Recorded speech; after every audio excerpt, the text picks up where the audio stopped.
How did Bart become the demon child? When he was little, Homer always ate his cookies. At that time, Bart did not know how to take revenge on Homer. He only vented his anger by digging sand. Then Milhouse shared a piece of good news with Bart. He was not as stupid as everyone said. He just needed a pair of glasses. Bet you didn't see that coming. Ha ha.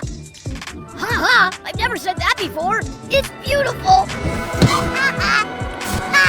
Watching Nelson bully others felt familiar to Bart because Homer treated him the same way. Yeah, that feels great. After that, when Homer bullied Bart again, Bart stood up to him for the first time, yet his strength was no match for Homer's after all. After a few rounds of confrontation, Homer resorted to harsh measures and taped Bart's hands together. From then on, Bart learned his lesson. He pulled off his first prank in life while Homer was asleep.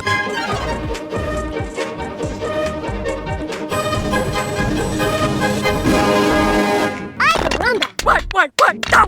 Marge worried that Bart was a bad seed, so they took him to see the pastor. But none of the methods the pastor recommended could correct Bart's bad behavior. In the days that followed, Bart used all kinds of pranks to get back at Homer. He spread glue on the beer bottle, which made Homer's hand stick to it. No matter what Homer tried, he could not get the bottle off.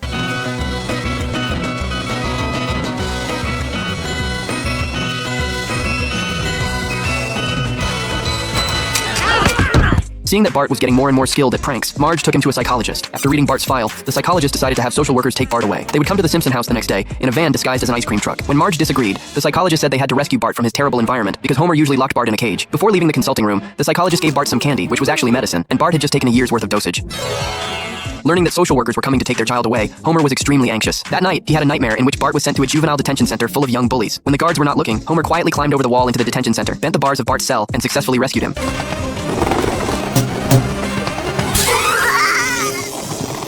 Thank God this is just a dream. It turned out that Homer had been woken up by an electric blanket. After having this dream, Homer thought back on the time he had spent taking care of Bart. Though he had lost more and more hair over the years, there had been many warm moments between him and Bart.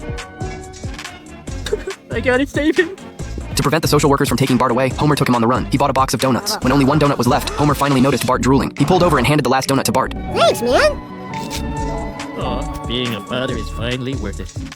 Luckily, the sheriff was so focused on the donuts that he did not notice Homer at all. Homer took Bart to the treehouse where he used to hide when he was little. After his mother left, Abe spent all day drinking and paid no attention to Homer. So whenever Homer felt down, he would come to this treehouse. Homer thought that maybe Abe's neglect of him had led to his own neglect of Bart. But now, Homer was determined to break the cycle. The next day, the social workers found the treehouse and told Homer to hand Bart over. They took out glow sticks to lure Bart. No!